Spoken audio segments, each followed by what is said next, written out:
E aí, galerinha da biologia, mais uma aula com o professor Wesley Farias, e hoje nós vamos continuar falando do núcleo da célula. Hoje nós vamos falar sobre cromossomos e genes. Eu já vou deixando o convite para vocês assistirem essa aula até o final. Se vocês gostarem, deixe o seu like, ative o sininho para receber novos vídeos, notificações e se inscreve lá no canal para fortalecer o nosso trabalho. E vamos logo, que eu já estou ansioso para começar essa aula, porque é hora da biologia.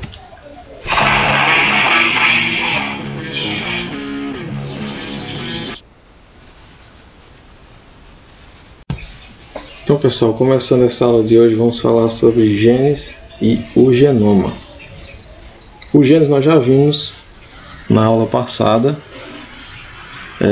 o conceito deles, que eles são trechos de DNA que contêm informação ou informações para a produção de proteínas. Então observe aqui a imagem, vocês vão verificar o seguinte, né? Aqui nós temos o cromossomo desenrolado, aqui o DNA, filamento de DNA, e aqui nós temos os trechos que são os genes. Então esse gene aqui ele tem uma informação específica para uma proteína. Por que produzir proteína? Porque o nosso corpo ele é formado de proteínas, tá? Então essa informação que é guardada na forma de gene, ela vai servir para nortear, para dar a direção de qual proteína vai ser produzida. Por exemplo, o nosso cabelo tem proteína, tá? Então, se você herdou um tipo de cabelo do seu pai, da sua mãe, esse tipo de cabelo ele foi herdado de você porque essa informação foi passada para o seu DNA. E tem um gene lá trabalhando para produzir esse tipo de proteína que vai se manifestar na forma de como é o teu cabelo, por exemplo. Já o genoma é o que? O genoma é um conjunto total de moléculas do DNA da espécie, tá? Ele vai incluir tanto os genes quanto trechos do DNA não codificante. O que é isso? Ou seja, nós vemos o DNA aqui, mas nem tudo que está escrito aqui no DNA codifica, por exemplo, para a produção de alguma proteína. Existem trechos aqui que estão apenas fazendo volume no DNA, mas não codificam nada. Então é o que a gente chama de DNA não codificante. Quando eu falo de genoma, eu estou incluindo tudo. O gene, que é o que tem a informação, e também os trechos que não codificam informação nenhuma. Então o conjunto completo é o genoma. Vamos falar também de tipos de cromossomos. Vamos aprender o que são cromossomos homólogos, o que são cromossomos autossomos e o que são cromossomos sexuais. Vamos observar essa imagem. Então, falar um pouquinho sobre cromossomos homólogos. Observem aqui. A nossa espécie tem 46 cromossomos. Então, veja aqui que nós temos 46 cromossomos. O nosso pai com 46 cromossomos, nossa mãe também 46 cromossomos. Quando esses indivíduos eles vão se reproduzir, eles formam uma célula reprodutora que é o seu gameta, tá? Espermatozoide, que é o masculino, o óvulo, que é o feminino. Se você observou aqui bem, esses gametas formados, eles têm a metade do número de cromossomos das outras células do nosso corpo. Então, só tem 23 no espermatozoide e 23 no óvulo. Por que isso acontece, né? Porque na hora da formação dos gametas, o número de cromossomos ele é reduzido propositalmente para que, sabendo que esses dois gametas vão se unir, então eles precisam ter a metade do número de cromossomos. Vai somar aqui 23 do espermatozoide com 23 do óvulo e vai formar uma célula, que é o zigoto, com 46 cromossomos. Nós já fomos um zigoto, ok? Então, no momento em que vai se juntar aqui o espermatozoide com 23 e o óvulo com 23, formando o zigoto, esse zigoto ele vai possuir seus cromossomos homólogos, seus 46 cromossomos homólogos. O que é isso? Quer dizer que ele tem metade dos cromossomos originados do pai e metade dos cromossomos originados da mãe. Isso é o conceito de cromossomos homólogos, tá? Então aqui você já observa nessa outra imagem os 46 cromossomos, sendo que a metade deles está em azulzinho, representando aqui os do pai, e metade rosinha, representando os cromossomos da mãe. Então, esse par de cromossomos, ou esses pares de cromossomos, eles são homólogos, porque tem a metade do pai e metade da mãe, tá? E mais, cromossomos homólogos, eles vão ter os mesmos genes e a mesma sequência. Observe essa imagem. Aqui nós temos esse par número 1 aqui, são 2 cromossomos homólogos.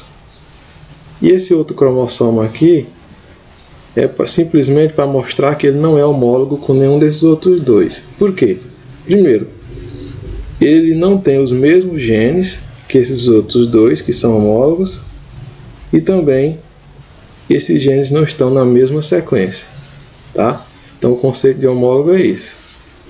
São os pares que vêm metade do pai e metade da mãe, de cromossomos, e que eles vão possuir os mesmos genes e a mesma sequência. Aproveitando essa imagem, vamos falar também sobre o conceito de cromossomos autossomos.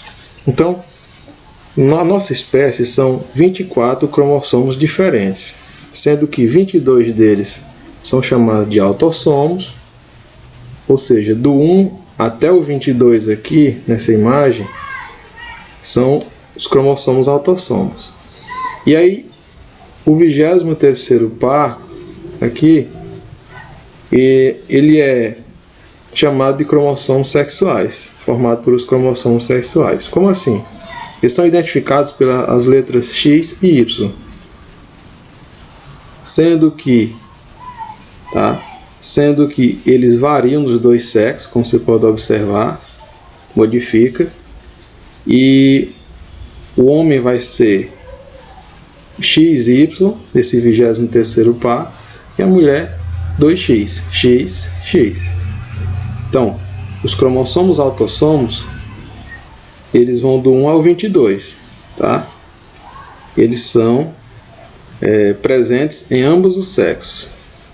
Agora, o que vai diferenciar os dois sexos é o 23º par aqui, que é o cromossomo, são os cromossomos sexuais. No homem é XY, na mulher XX, ok? Então, na prática, nós temos para cada um, tanto para o homem quanto para a mulher, 22 cromossomos autossomos, mais um par de cromossomos sexuais. No homem é 22 mais XY, na mulher 22 mais XX. Chegamos também no conceito de células diploides e células haploides. Então, voltando naquela ideia de zigoto, entendendo que nós já fomos um dia uma única célula, a nossa origem, chamada de zigoto, ou seja, uma célula que foi resultado do espermatozoide que se fundiu com o óvulo, gerando essa célula, com 46 cromossomos, né? Então, essa célula, ela carrega vários e vários cromossomos homólogos, tá? Ou seja, cromossomos que vieram, uma parte, a metade vieram do nosso pai e a outra metade da nossa mãe. Exatamente o que nós vemos aqui nessa imagem. Esse cromossomo aqui em forma de X, na verdade são dois, tá? Cada bracinho é um cromossomo. Isso aqui é porque ele é um cromossomo homólogo, ou seja, ele é formado, tá? Ele é um par de cromossomos que fica coladinho aqui, tá? Através do seu centrômero.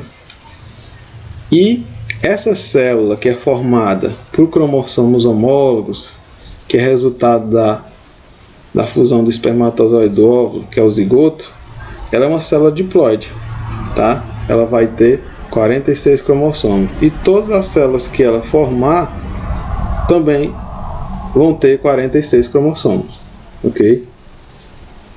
Então, esse é o conceito de célula diploide. A célula diploide, ela vai ter pares de cromossomos homólogos. Então, ela vai ter o conjunto completo, os 46 cromossomos, os 23 pares de cromossomos homólogos, tá? Agora, o que é que pode acontecer? Acontece que, como nós vimos, no momento da reprodução, o indivíduo precisa formar células diferenciadas, que são células reprodutivas. No caso, o homem produz o espermatozoide e a mulher o óvulo. E aí, o que é que acontece? O número de cromossomos precisa ser reduzido para que depois, lá no final, a conta feche, né? Tem que somar os cromossomos de um com o da outra, tá? Um do outro. Vai haver uma fusão de células e também de cromossomos. Então, quando o indivíduo vai formar essas células especiais para a reprodução, espermatozoide e óvulo, ele precisa reduzir esse número. Então, as células que são diploides precisam se tornar haploide. O que é isso? Reduzir a metade o número de cromossomos. A célula haploide, ela tem apenas um lote de cromossomos. Ela vai representar só, tá, os cromossomos de um dos, no caso, pais. Ou seja, só os cromossomos do pai no espermatozoide, só os cromossomos da mãe no óvulo, que é a célula feminina. E aqui você vê que o cromossomo ele é simples, tá? Ele não tem os dois lotes de cromossomos, é apenas um lote, representa só um dos indivíduos, tá?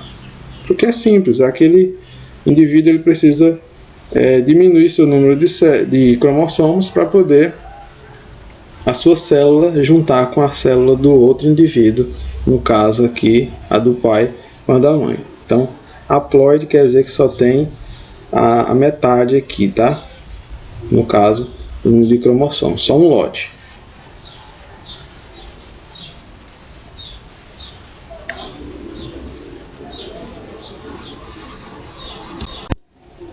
Então, pessoal, continuando aqui, vamos falar da citogenética humana. Então, a citogenética, ela é o ramo da biologia que estuda os cromossomos humanos. Atualmente, os cientistas eles têm condições de identificar pessoas com problemas cromossômicos, tá? E é possível fazer uma previsão a respeito do risco, né, dos filhos virem a ser afetados por certas doenças hereditárias que podem estar presentes no DNA dos pais. Esses procedimentos de prever o risco, analisando os cromossomos dos filhos de alguém manifestar uma doença hereditária, essa previsão, esse procedimento aí é chamado de aconselhamento genético.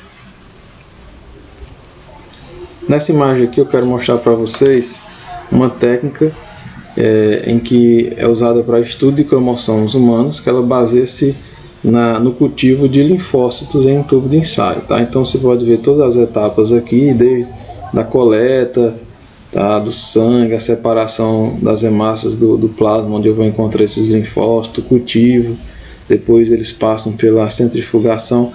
Mas aqui, nessa última etapa, é que eu chamo a atenção de vocês para observar aqui exatamente essa lâmina, tá? Que é onde o pesquisador ele escolhe um conjunto completo, né, de cromossomos e fotografa.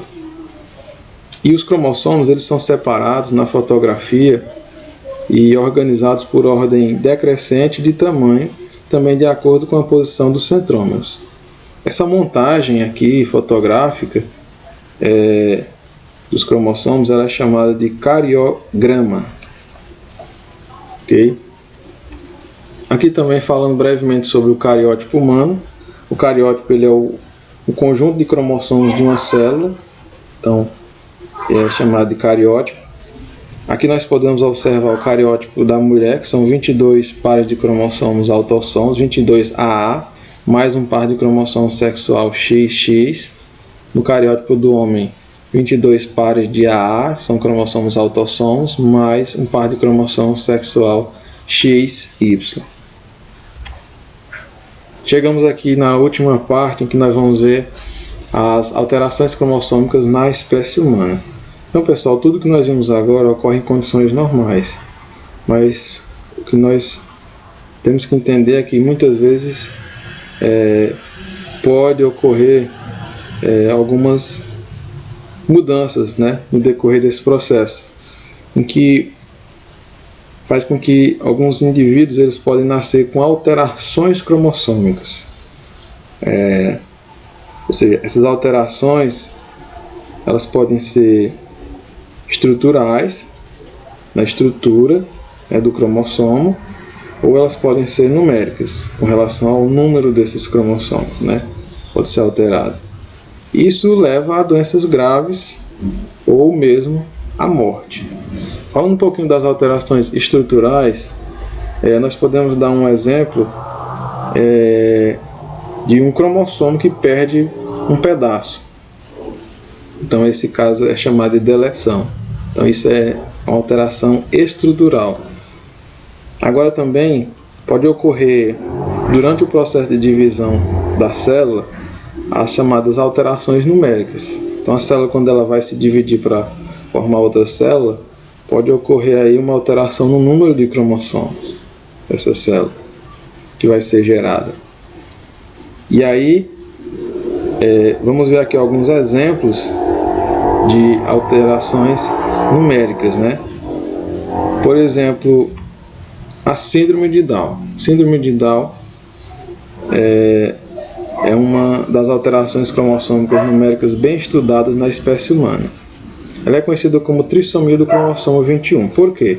Observe aqui esse cariótipo. Os 23 pares de cromossomos, você observa que no 21º aqui, ao invés de ter um par de cromossomos, são 3. Por isso o nome trissomia do cromossomo 21. Tá? Então são 3 cromossomos ao invés de 2 aqui, que seria o par. No final vai ficar o quê?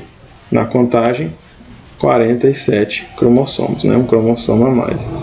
Quais são as características típicas da síndrome de Down? O atraso no desenvolvimento mental, fraqueza muscular, baixa estatura, anomalias cardíacas, os olhos são característicos, tá? E existe uma prega única nas palmas das mãos.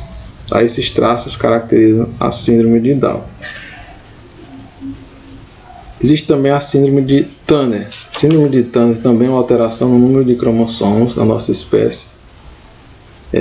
Nesse caso, a pessoa ela tem apenas um cromossomo sexual, que nós chamamos de monossomia. No caso, o cromossomo sexual X. Ela é uma síndrome que afeta o sexo feminino apenas, né? Por quê? Observem aqui novamente esse cariótipo. Você observa que no 23º par, que é o par de cromossomos sexuais, ao invés da mulher ser XX, ela vai ter apenas um cromossomo X, certo? Então na contagem lá, ao invés de ser 46 cromossomos, ela vai ter 45 cromossomos, né? Somando todos. Quais são as características?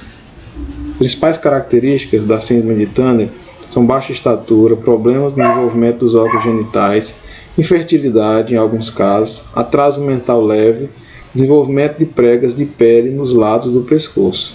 Então são características que nós podemos observar na síndrome de Turner. E aqui nós temos a síndrome de Klinefelter, em que a pessoa tem 3 cromossomos sexuais, sendo 2X e um Y, e é própria do sexo masculino, então acontece apenas no sexo masculino. Novamente, observe aqui essa imagem do cariótipo.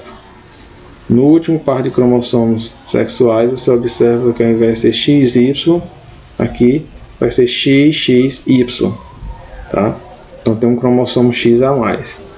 O que é que isso pode causar de características, né? Problema no desenvolvimento dos órgãos genitais, geralmente acompanhados de infertilidade. Geralmente, no caso aqui, o homem ele vai produzir pouca quantidade de espermatozoide ou nem uma quantidade.